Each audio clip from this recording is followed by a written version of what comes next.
amigos, Daniel Dias na pista, Daniel Dias na área. E hoje com um convidado muito especial aqui no programa Daniel Dias, no podcast Daniel Dias, o pastor Davi. Pastor Davi, ele é do Ministério Assembleia Madureira, que fica lá no Jacaré, o ministério dele, tá certo? Eu mesmo estive lá no sábado, o conheci faz 2 semanas, um homem de Deus, e vocês não perdem por esperar essa entrevista que, olha, vai ter temas polêmicos e vocês realmente vão ver um homem que não foge das perguntas, tá certo? Que esse é minha característica, gente que não foge de pergunta. Olha, agora é o momento da oração. Porque ele vive, posso crer no amanhã. Porque ele vive, temor não há. Em nome do Pai, do Filho, do Espírito Santo. Amém. Amém. Mas agora eu vou começar minha entrevista de forma diferente, tá? Bem dinâmica. Vou fazer um ping-pong rápido com ele, ele vai responder se concorda, se discorda, e depois ele vai explicar, tá, para vocês o porquê discordou, porquê concordou, né? Afinal de contas, não dá para você saber a seco o que uma pessoa pensa. Por exemplo, pastor, Juízes 6, que foi a pregação que eu estive lá na sua igreja, que o senhor me convidou, Sim. tá certo? Nesse sábado passado, Juízes 6. O senhor falava dos midianitas e falava de pessoas que oprimiam, né? Como eu acho que a história do povo judeu sempre foi isso, né? De muita opressão. E aí a desobediência fazia com que esse povo sofresse na hora da colheita. Eles plantavam, mas eles não tinham depois a colheita garantida. A pergunta seca para o senhor, pastor, depois você vai explicar para a gente melhor. Se a pessoa estiver em obediência com Deus, se a pessoa estiver correta com Deus, estiver em dia com Deus, pode até estar um governo Lula nesse país, que não vai faltar nada para esse bom cristão? Com certeza não vai faltar nada, absolutamente nada, porque Deus é fiel. Pastor, nos dias de hoje, a apostasia da fé é uma coisa já colocada na Bíblia há muito tempo, né? Sim. Nos dias finais que estamos vivendo, de Apocalipse. E viriam os falsos profetas, a fé se esfriaria, o amor se esfriaria, e assim sucessivamente.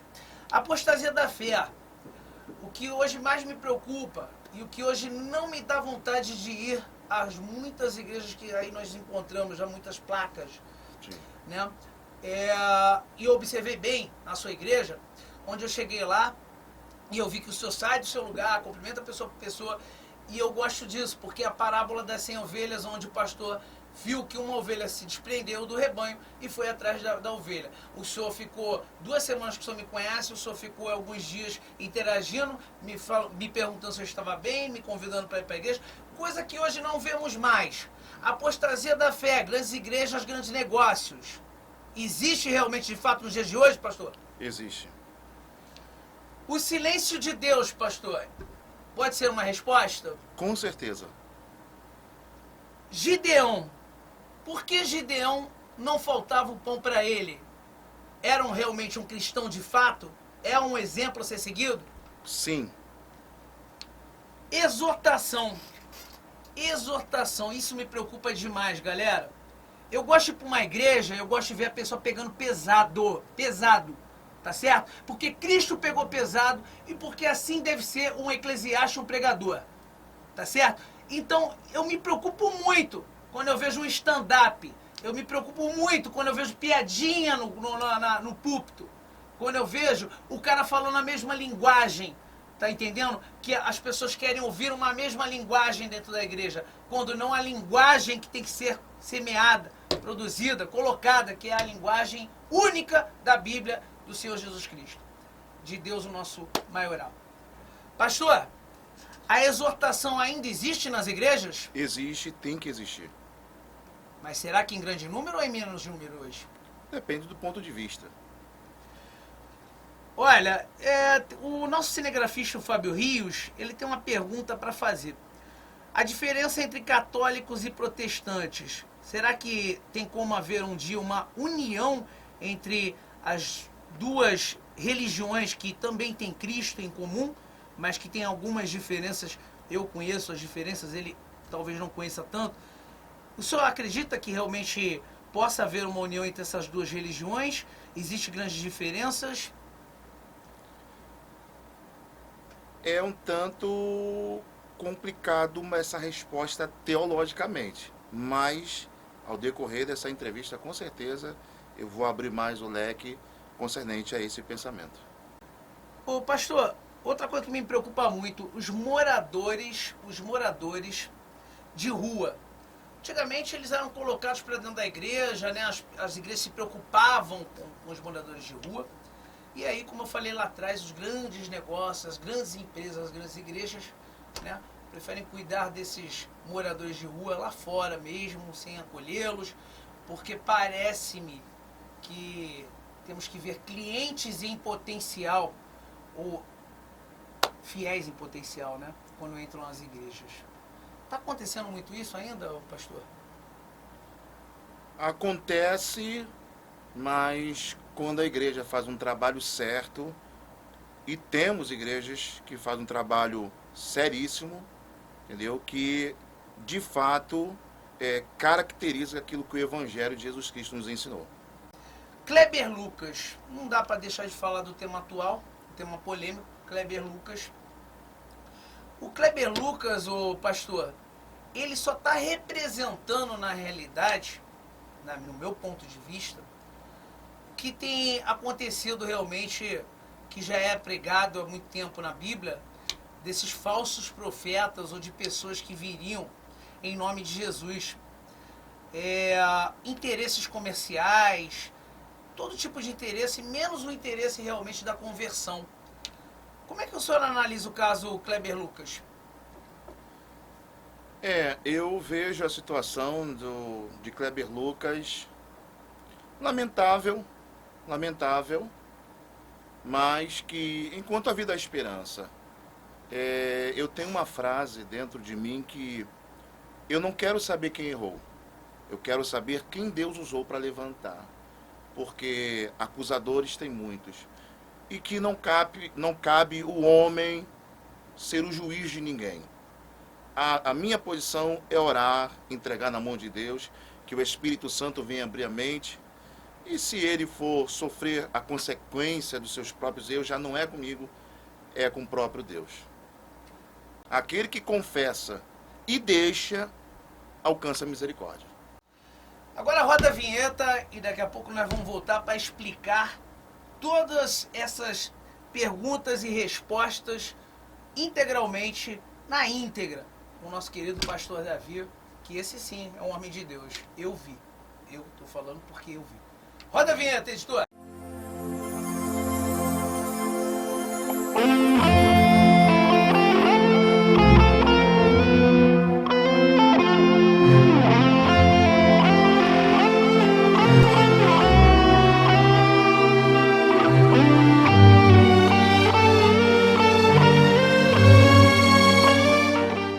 Pastor, vamos falar então do primeiro tema que o senhor me respondeu, né?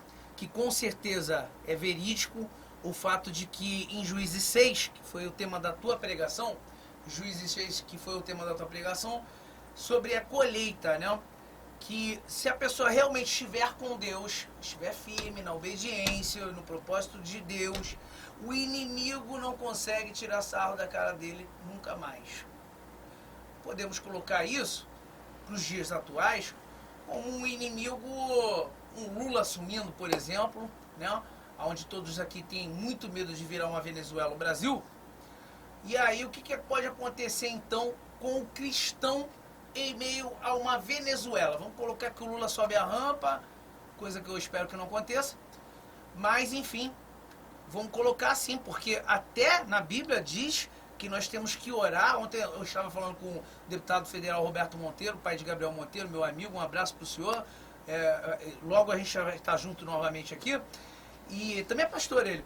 E ele falou para mim ontem, se for o Lula ou não, nós cristãos temos que orar até pelo mau governante. É obrigação. Todas as autoridades. Todas as autoridades, isso é bíblico, né?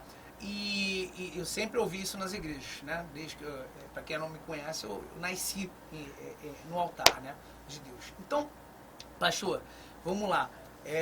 Então, mesmo que esse homem suba a rampa, que o Brasil fique no pior momento da história, aquele que realmente fizer o que o senhor estava pregando nesse sábado passado, Juízes 6, tiver obediência, disciplina com Deus, ele sempre terá a sua colheita salva, garantida? Com certeza absoluta, da mais extrema palavra que existe, né, contida dentro dos 66 livros. Veja bem, Daniel, eu tenho o seguinte pensamento concernente à humanidade. Eu não sou um ser humano apenas tendo algumas experiências espirituais transcendental. Não. Eu sou um ser espiritual tendo apenas algumas experiências terrenas.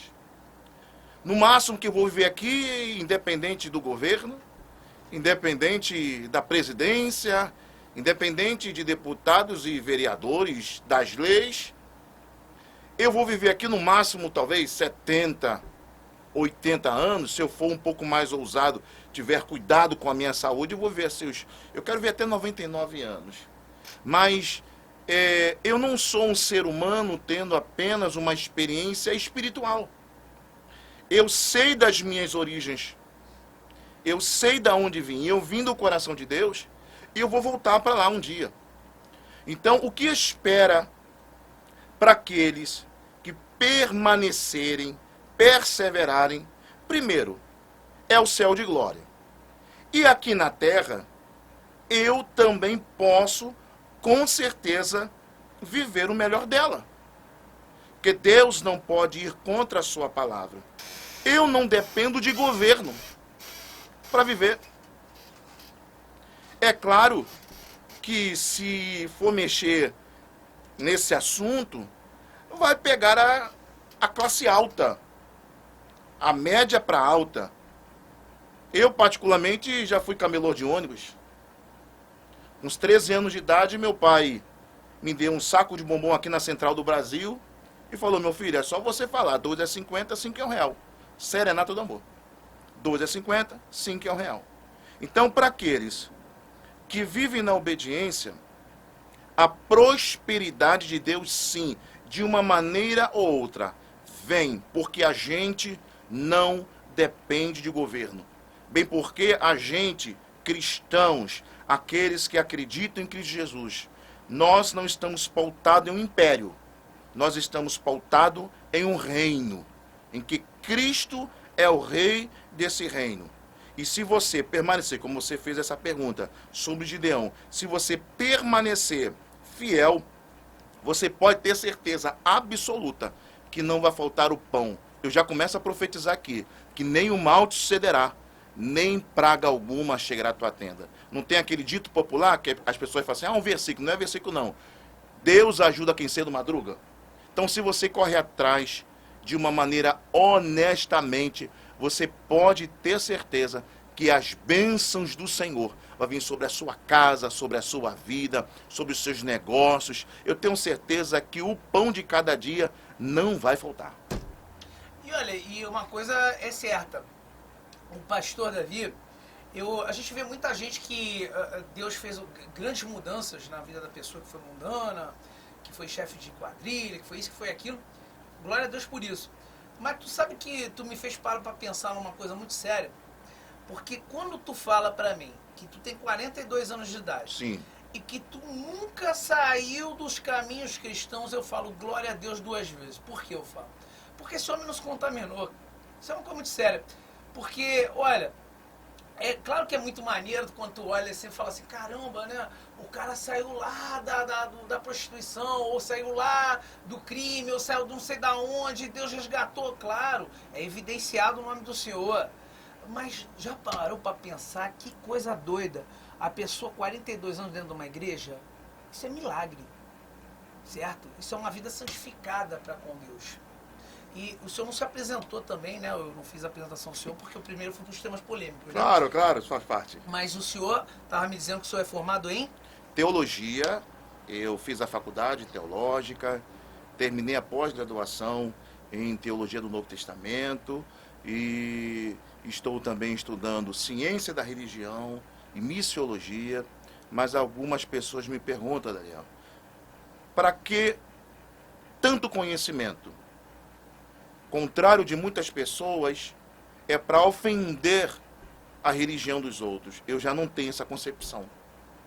Eu conheço mais para errar menos. Eu me aprofundo mais nas Sagradas Escrituras só para errar menos e para amar mais. Porque amar ser humano é complicado. Até Jesus Cristo encontrou muita dificuldade, principalmente com uma classe chamada fariseu. Olha, saduceus, fariseus. Por que os fariseus? Porque eles eram detentores da lei, eram conhecedores da lei. Só que tudo que eles faziam, eles mostravam que faziam. Então Jesus, ele aboliu essa concepção da sociedade farisaica, né? Porque o amor não é simplesmente, como as pessoas falam, que é um sentimento. Amor não é sentimento. Amor é atitude. É comportamento. É mostrar para o outro, porque eu tenho essa concepção que todo ser humano foi construído para o outro ser humano. O ser humano foi construído para um outro ser humano, uma vez que você entende o que é a palavra de Deus. E falando sobre aquilo que você comentou sobre a minha pessoa, de fato eu não sei o que é prostituição. Nunca bebeu, nunca fumou? Nunca bebi, nunca fumei, não sei o que é drogas, também não sou santo, tá, gente? Tenho os meus pecados como eu sou pecador. Claro. Só que eu sou um pecador arrependido. Nós temos que ter a consciência que o Espírito Santo habita dentro de nós. E quando a gente erra, não é Deus nos acusando. É a nossa própria consciência nos alertando daquilo que é certo, daquilo que é errado, baseado na palavra de Deus.